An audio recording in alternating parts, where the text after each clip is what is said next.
നമസ്കാരം സുഹൃത്തുക്കളെ, ഈ വീഡിയോയിൽ നമ്മൾ പഠിക്കാൻ പോകുന്നത് വിവരാവകാശ കമ്മീഷനെ കുറിച്ചാണ്. ആദ്യമായി കേന്ദ്ര വിവരാവകാശ കമ്മീഷൻ. കേന്ദ്ര വിവരാവകാശ കമ്മീഷൻ ഇന്ത്യയിലെ ഒരു പ്രധാന നിയമപരമായ സ്ഥാപനമാണ്. കേന്ദ്ര വിവരാവകാശ കമ്മീഷൻ സ്ഥാപിതമായ വർഷം 2005 ഒക്ടോബർ 12.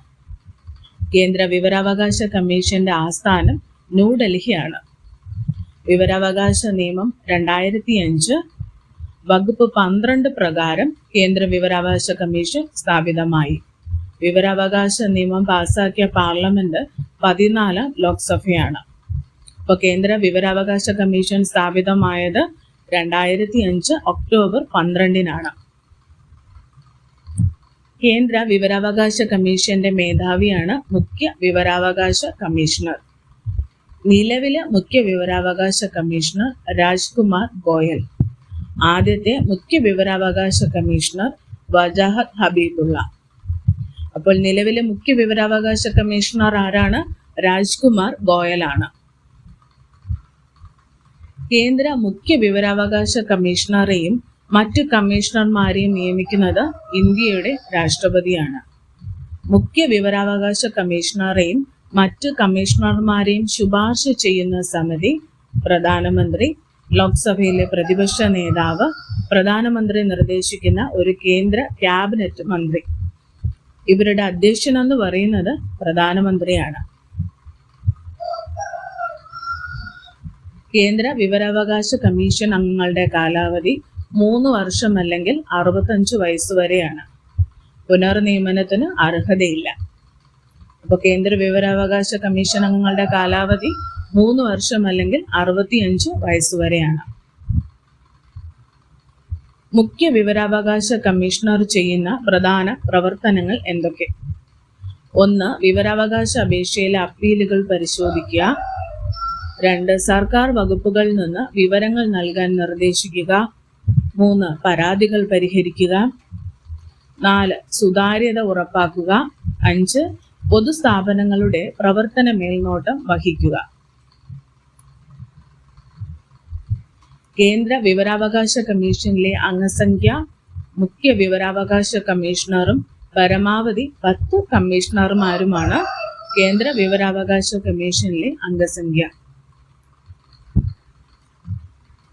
കേന്ദ്ര മുഖ്യ വിവരാവകാശ കമ്മീഷണറുടെ യോഗ്യതകൾ, അതായത് ഒരു മുഖ്യ വിവരാവകാശ കമ്മീഷണർ ആകണമെങ്കിൽ അദ്ദേഹത്തിന് എന്തൊക്കെ യോഗ്യതകൾ വേണം? നിയമം, ശാസ്ത്രം, സാങ്കേതിക വിദ്യ, സാമൂഹ്യ സേവനം, മാനേജ്മെന്റ്, മാധ്യമ പ്രവർത്തനം, ഭരണനിർവഹണം, പൊതുഭരണം എന്നീ മേഖലകളിൽ പരിജ്ഞാനവും അനുഭവവും ഉണ്ടായിരിക്കണം. രണ്ടാമതായി, അവർ രാഷ്ട്രീയ പാർട്ടികളുമായി ബന്ധമുള്ളവർ ആകരുത്. കേന്ദ്ര വിവരാവകാശ കമ്മീഷന്റെ ലക്ഷ്യങ്ങൾ എന്തൊക്കെയാണ്? വിവരാവകാശ നിയമം ഫലപ്രദമായി നടപ്പിലാക്കുക, ജനങ്ങൾക്ക് വിവരങ്ങൾ ലഭ്യമാക്കുക, ഭരണത്തിലെ സുതാര്യത ഉറപ്പാക്കുക, അഴിമതി കുറയ്ക്കുക, ജനാധിപത്യം ശക്തിപ്പെടുത്തുക, സർക്കാർ സംവിധാനത്തിന്റെ ഉത്തരവാദിത്വം വർദ്ധിപ്പിക്കുക. മുഖ്യ വിവരാവകാശ കമ്മീഷന്റെ പ്രധാന ചുമതലകൾ. അപ്പോൾ എന്തൊക്കെയാണ് മുഖ്യ വിവരാവകാശ കമ്മീഷന്റെ ചുമതലകൾ എന്ന് നോക്കാം. 1. രണ്ടാം അപ്പീലുകൾ പരിഗണിക്കൽ. പബ്ലിക് ഇൻഫർമേഷൻ ഓഫീസർ നൽകുന്ന മറുപടിയിൽ തൃപ്തിയില്ലെങ്കിൽ 1ാം അപ്പീലിന് ശേഷം വിവരാവകാശ കമ്മീഷനിൽ 2ാം അപ്പീൽ നൽകാം. രണ്ടാമതായി, പരാതികൾ അന്വേഷിക്കൽ. താഴെ പറയുന്ന സാഹചര്യങ്ങളിൽ നമുക്ക് വിവരാവകാശ കമ്മീഷന് പരാതി നൽകാം. RTA അപേക്ഷ സ്വീകരിക്കാത്ത സാഹചര്യം, സമയപരിധിക്കുള്ളിൽ മറുപടി നൽകാത്തത്, അപൂർണമായ വിവരം നൽകിയത്, തെറ്റായ വിവരം നൽകിയത്, ഈ സാഹചര്യങ്ങളിൽ പരാതി നൽകാം. 3ാമതായി, വിവരങ്ങൾ നൽകാൻ നിർദ്ദേശം നൽകൽ. ആവശ്യമായ വിവരങ്ങൾ അപേക്ഷകന് ലഭ്യമാക്കാൻ ബന്ധപ്പെട്ട വകുപ്പിന് നിർദ്ദേശം നൽകാം. 4ാമതായി, വാർഷിക റിപ്പോർട്ട് തയ്യാറാക്കൽ. വിവരാവകാശ നിയമത്തിന്റെ നടപ്പാക്കലിനെ കുറിച്ചുള്ള വാർഷിക റിപ്പോർട്ട് പാർലമെന്റിന് സമർപ്പിക്കുന്നു. വിവരാവകാശ കമ്മീഷന്റെ അധികാരങ്ങൾ. അന്വേഷണ സമയത്ത് വിവരാവകാശ കമ്മീഷന് സിവിൽ കോടതിയുടെ സമാന അധികാരങ്ങളുണ്ട്. അപ്പൊ എന്താണ്? അന്വേഷണ സമയത്ത് വിവരാവകാശ കമ്മീഷന് സിവിൽ കോടതിയുടെ സമാന അധികാരങ്ങളുണ്ട്. അതേതൊക്കെയാണെന്ന് നോക്കാം. സാക്ഷികളെ ഹാജരാക്കാൻ ആവശ്യപ്പെടുക, രേഖകൾ പരിശോധിക്കുക, സർക്കാർ ഫയലുകൾ വിളിച്ചു വരുത്തുക, സത്യവാങ്മൂലം സ്വീകരിക്കുക, തെളിവുകൾ ശേഖരിക്കുക, ഉദ്യോഗസ്ഥരെ വിസ്തരിക്കുക, ഇവയ്ക്കാണ് വിവരാവകാശ കമ്മീഷന്റെ അധികാര പരിധിയിൽ വരുന്ന കാര്യങ്ങൾ. വിവരാവകാശ കമ്മീഷന്റെ ശിക്ഷാ നടപടികൾ എന്തൊക്കെയാണെന്ന് നോക്കാം. പബ്ലിക് ഇൻഫർമേഷൻ ഓഫീസർ മനഃപൂർവ്വം വിവരങ്ങൾ നൽകാതിരുന്നാൽ പ്രതിദിനം 250 രൂപ പിഴ ഈടാക്കും. ഇങ്ങനെ പരമാവധി 25,000 രൂപ വരെ പിഴ ചുമത്താം. പിന്നെ അച്ചടക്ക നടപടി ശുപാർശ ചെയ്യുകയും ചെയ്യാം. കേന്ദ്ര വിവരാവകാശ കമ്മീഷന്റെ അധികാര പരിധിയിൽ ഉൾപ്പെടുന്ന സ്ഥാപനങ്ങൾ: കേന്ദ്ര മന്ത്രാലയങ്ങൾ, കേന്ദ്ര സർക്കാർ സ്ഥാപനങ്ങൾ, പൊതുമേഖലാ സ്ഥാപനങ്ങൾ, കേന്ദ്ര സർവകലാശാലകൾ, കേന്ദ്ര സർക്കാർ ധനസഹായം ലഭിക്കുന്ന സ്ഥാപനങ്ങൾ. ഇനി സംസ്ഥാന സർക്കാർ സ്ഥാപനങ്ങൾ കേന്ദ്ര വിവരാവകാശ കമ്മീഷന്റെ അധികാര പരിധിയിൽ വരില്ല. അവ സംസ്ഥാന വിവരാവകാശ കമ്മീഷന്റെ പരിധിയിലാണ് വരുന്നത്. വിവരാവകാശ അപേക്ഷകൾ നൽകുന്ന വിധം. എങ്ങനെ നമുക്ക് വിവരാവകാശ അപേക്ഷ നൽകാമെന്ന് നോക്കാം. പബ്ലിക് ഇൻഫർമേഷൻ ഓഫീസർക്ക് വിവരാവകാശ അപേക്ഷ നൽകുക.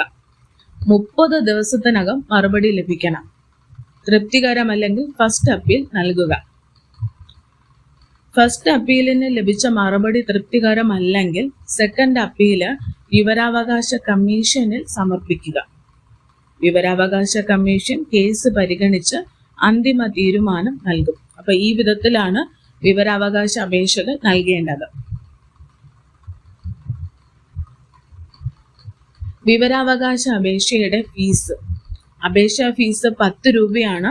BPL വിഭാഗത്തിന് ഫീസ് ഒഴിവുണ്ട്. വിവരാവകാശ അപേക്ഷയുടെ മറുപടി. ഇൻഫർമേഷൻ ഓഫീസർ 30 ദിവസത്തിനകം മറുപടി നൽകണം. ഇൻഫർമേഷൻ അസിസ്റ്റന്റ് 35 ദിവസത്തിനകം മറുപടി നൽകണം. ജീവൻ അല്ലെങ്കിൽ സ്വാതന്ത്ര്യവുമായി ബന്ധപ്പെട്ട വിഷയങ്ങൾക്ക് 48 മണിക്കൂറിനുള്ളിൽ മറുപടി നൽകണം. വിവരാവകാശ അപേക്ഷ നിരസിക്കാനുള്ള കാരണങ്ങൾ. ചില കാരണങ്ങൾ കൊണ്ട് വിവരാവകാശ അപേക്ഷ നിരസിക്കാം. അത് ഏതൊക്കെയാണ്? ദേശീയ സുരക്ഷയെ ബാധിക്കുന്ന വിവരങ്ങൾ, വ്യക്തിഗത സ്വകാര്യത, കോടതിയിൽ നിലനിൽക്കുന്ന രഹസ്യരേഖകൾ, മൂന്നാം കക്ഷി വിവരങ്ങൾ, നിയമപ്രകാരം രഹസ്യമായി സൂക്ഷിക്കേണ്ട രേഖകൾ, ഇവയൊന്നും വിവരാവകാശ അപേക്ഷ വഴി നമുക്ക് ലഭിക്കില്ല.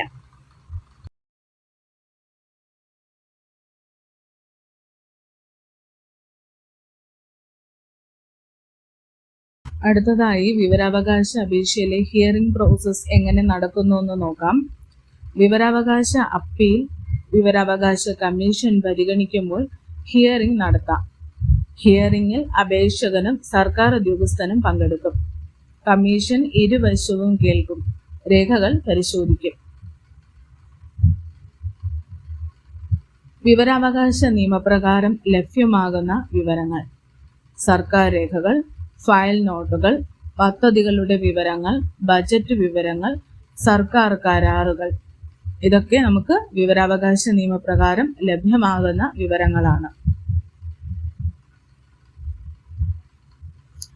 വിവരാവകാശ അപേക്ഷ നൽകാൻ ആവശ്യമായ കുറഞ്ഞ പ്രായം 18 വയസ്സ്. വിവരാവകാശ നിയമത്തിന്റെ സെക്ഷൻ 8 ബന്ധപ്പെട്ടിരിക്കുന്നത് വിവരാവകാശ നിയമപ്രകാരം മറുപടി ലഭിക്കാത്ത വിവരങ്ങൾക്കാണ്. RT നിയമത്തിലെ ഇൻഫർമേഷൻ എന്നതിൽ ഉൾപ്പെടുന്നത് രേഖകൾ, ഇമെയിൽ, ഡോക്യുമെന്റുകൾ. ഈ 3 കാര്യങ്ങളും ഇൻഫർമേഷൻ എന്നതിൽ ഉൾപ്പെടും. RT നിയമം ഇന്ത്യയിൽ നിലവിൽ വന്നത് ഏത് പ്രധാനമന്ത്രിയുടെ കാലത്താണ്? അടൽ ബിഹാരി വാജ്പേയി. പബ്ലിക് ഇൻഫർമേഷൻ ഓഫീസറുടെ ചുമതലകൾ എന്തൊക്കെയാണ്? അപേക്ഷ സ്വീകരിക്കൽ, വിവരം നൽകൽ, രേഖകൾ പരിശോധിക്കൽ, അപേക്ഷ നിരസിച്ചാൽ കാരണം വ്യക്തമാക്കൽ. Subhash Chandra Agarwal versus information commission case. അതായത് സുപ്രീം കോടതി അല്ലെങ്കിൽ ചീഫ് ജസ്റ്റിസിന്റെ ഓഫീസ് വിവരാവകാശ നിയമത്തിന്റെ പരിധിയിൽ വരുമോ എന്നുള്ളതാണ് ഈ കേസ്.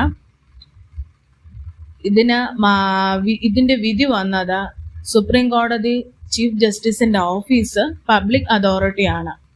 പക്ഷേ ജഡ്ജസിന്റെ പേഴ്സണൽ വിവരങ്ങൾ വിവരാവകാശ നിയമപ്രകാരം ലഭിക്കില്ല എന്നുള്ളതാണ്.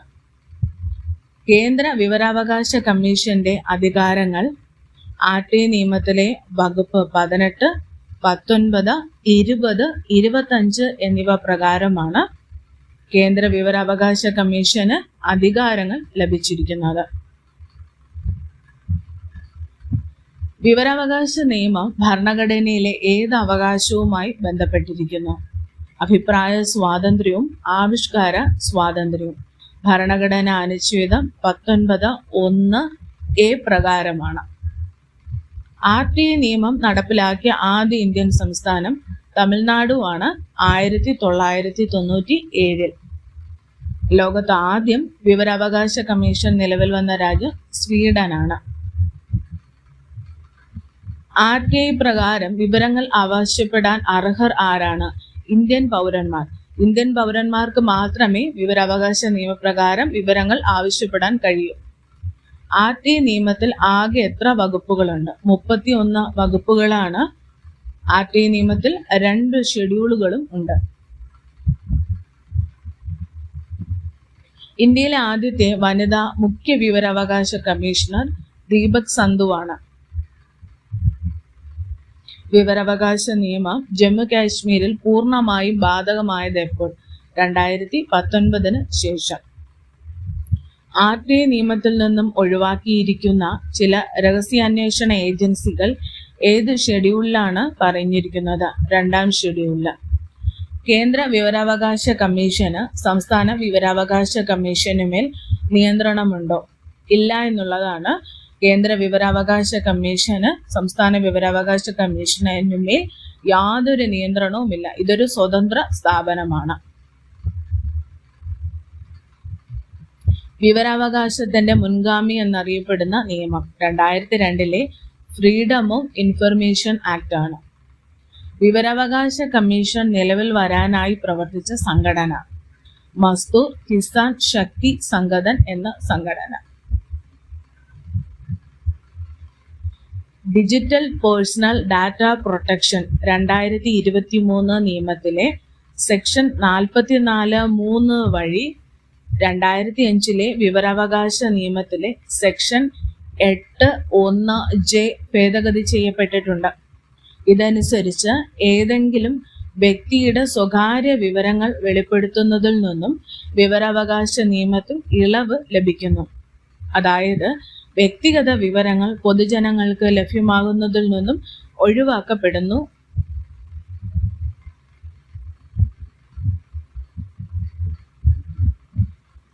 അടുത്തതായി വിവരാവകാശ ഭേദഗതി നിയമം 2019 ജൂലൈ 19 ഡോക്ടർ ജിതേന്ദ്ര സിംഗ് ആണ് വിവരാവകാശ ഭേദഗതി ബിൽ ലോക്സഭയിൽ അവതരിപ്പിച്ചത്.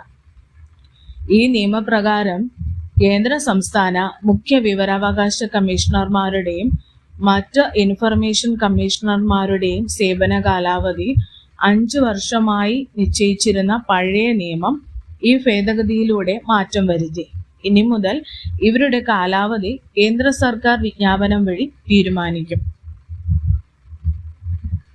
അടുത്തതായി കമ്മീഷണർമാരുടെയും ശമ്പളവും മറ്റ് സേവന വ്യവസ്ഥകളും തിരഞ്ഞെടുപ്പ് കമ്മീഷന് തുല്യമായിരുന്ന പഴയ രീതി മാറ്റി അവ കേന്ദ്ര സർക്കാർ നിർദ്ദേശിക്കുന്ന രീതിയിൽ ആയിരിക്കുമെന്ന് വ്യക്തമാക്കി. ഇവയൊക്കെയാണ് 2019 വിവരാവകാശ ഭേദഗതി നിയമം വഴി വന്ന മാറ്റങ്ങൾ. കേന്ദ്ര മുഖ്യ വിവരാവകാശ കമ്മീഷണർമാരായിരുന്ന സ്ത്രീകൾ ദീപക് സന്ധു, സുഷമ സിംഗ് എന്നിവർ. അടുത്തതായി സംസ്ഥാന വിവരാവകാശ കമ്മീഷൻ. RTI ആക്ട് 2005 സെക്ഷൻ 15(1) പ്രകാരം സംസ്ഥാന സർക്കാർ വിവരാവകാശ കമ്മീഷൻ രൂപീകരിച്ചു. കേരളത്തിൽ 2005 ഡിസംബർ 19 സംസ്ഥാന വിവരാവകാശ കമ്മീഷൻ നിലവിൽ വന്നു. കേരളത്തിൽ 2005 ഡിസംബർ 19 സംസ്ഥാന വിവരാവകാശ കമ്മീഷൻ നിലവിൽ വന്നു. ഇത് സ്വതന്ത്രവും സ്വയംഭരണ സ്ഥാപനവുമാണ്. കേരളത്തിലെ ആദ്യ മുഖ്യ വിവരാവകാശ കമ്മീഷണർ പാലാട്ട് മോഹൻദാസ്. കേരളത്തിലെ നിലവിലെ മുഖ്യ വിവരാവകാശ കമ്മീഷണർ വി ഹരി നായർ. വിവരാവകാശ അംഗങ്ങളുടെ കാലാവധി, വിവരാവകാശ കമ്മീഷൻ അംഗങ്ങളുടെ കാലാവധി 3 വർഷം അല്ലെങ്കിൽ 65 വയസ്സാണ്. സംസ്ഥാന വിവരാവകാശ കമ്മീഷണറെയും അംഗങ്ങളെയും നിയമിക്കുന്നതും നീക്കം ചെയ്യുന്നതും സംസ്ഥാന ഗവർണറാണ്. സംസ്ഥാന വിവരാവകാശ കമ്മീഷൻ അംഗങ്ങളെ തിരഞ്ഞെടുക്കുന്ന കമ്മിറ്റിയിലെ അംഗങ്ങൾ മുഖ്യമന്ത്രി, പ്രതിപക്ഷ നേതാവ്, മുഖ്യമന്ത്രി നാമനിർദ്ദേശം ചെയ്യുന്ന ഒരു മന്ത്രി. ഇതിലെ അധ്യക്ഷൻ മുഖ്യമന്ത്രിയാണ്. സംസ്ഥാന വിവരാവകാശ കമ്മീഷന്റെ പ്രധാനപ്പെട്ട ചുമതലകൾ: 1. പരാതി സ്വീകരിക്കൽ. വിവരങ്ങൾ നിഷേധിച്ചാൽ പരാതികൾ സ്വീകരിക്കുന്നു. 2. Second appeal authority. ആദ്യ അപ്പീൽ പരാജയപ്പെട്ടാൽ സംസ്ഥാന വിവരാവകാശ കമ്മീഷനിൽ 2ാം അപ്പീൽ നൽകാം. 3. അന്വേഷണം നടത്തൽ. സർക്കാർ ഓഫീസുകളിൽ നിന്ന് രേഖകൾ ആവശ്യപ്പെടാം. ഉദ്യോഗസ്ഥരെ വിളിച്ച് വിശദീകരണം തേടാം. അടുത്തതായി വാർഷിക റിപ്പോർട്ട് സമർപ്പിക്കലാണ്. സംസ്ഥാന സർക്കാർ വഴി നിയമസഭയിൽ റിപ്പോർട്ട് സമർപ്പിക്കുന്നു. ഇനി സംസ്ഥാന വിവരാവകാശ കമ്മീഷന്റെ അധികാരങ്ങൾ എന്തൊക്കെയാണെന്ന് നോക്കാം. സിവിൽ കോടതിയുടെ അധികാരങ്ങൾ വിവരാവകാശ കമ്മീഷനും ഉണ്ട്. അതായത് സാക്ഷികളെ വിളിക്കൽ, രേഖകൾ ആവശ്യപ്പെടൽ, സത്യവാങ്മൂലം പരിശോധിക്കൽ, രേഖകൾ പരിശോധിക്കൽ, അങ്ങനെയുള്ളതൊക്കെ. അടുത്തതായി ശിക്ഷ. RT നിയമം ലംഘിച്ച ഉദ്യോഗസ്ഥർക്കെതിരെ പിഴ ചുമത്താൻ കഴിയും. വിവരങ്ങൾ വൈകിച്ചാൽ അല്ലെങ്കിൽ നിഷേധിച്ചാൽ നടപടി സ്വീകരിക്കും. ഇതൊക്കെയാണ് വിവരാവകാശ കമ്മീഷന്റെ അധികാരങ്ങൾ. ഇനി സംസ്ഥാന മുഖ്യ വിവരാവകാശ കമ്മീഷണറുടെ യോഗ്യതകൾ. ഒരു മുഖ്യ വിവരാവകാശ കമ്മീഷണർ ആകാൻ എന്തൊക്കെ യോഗ്യത ഒരു വ്യക്തിക്കുണ്ടാകണം? നിയമം, ശാസ്ത്ര സാങ്കേതിക വിദ്യ, സാമൂഹിക സേവനം, മാനേജ്മെന്റ്, പത്രപ്രവർത്തനം, ബഹുജന മാധ്യമങ്ങൾ അല്ലെങ്കിൽ ഭരണം എന്നിവയിൽ വിപുലമായ അറിവും പരിചയവുമുള്ള പൊതുജീവിതത്തിലെ പ്രഗത്ഭരായ വ്യക്തികളായിരിക്കണം. 2. ഏതെങ്കിലും സംസ്ഥാനത്തിൻ്റെയോ കേന്ദ്രഭരണ പ്രദേശത്തിൻ്റെയോ പാർലമെന്റ് അംഗമോ നിയമസഭാ അംഗമോ ആകരുത്. ലാഭകരമായ മറ്റ് ഏതെങ്കിലും പദവികൾ വഹിക്കുകയോ ഏതെങ്കിലും രാഷ്ട്രീയ പാർട്ടിയുമായി ബന്ധപ്പെടുകയോ ഏതെങ്കിലും ബിസിനസ് നടത്തുകയോ ചെയ്യരുത്. ഇതൊക്കെയാണ് സംസ്ഥാന മുഖ്യ വിവരാവകാശ കമ്മീഷണർ ആകാൻ ഒരു വ്യക്തിക്ക് വേണ്ട യോഗ്യതകൾ.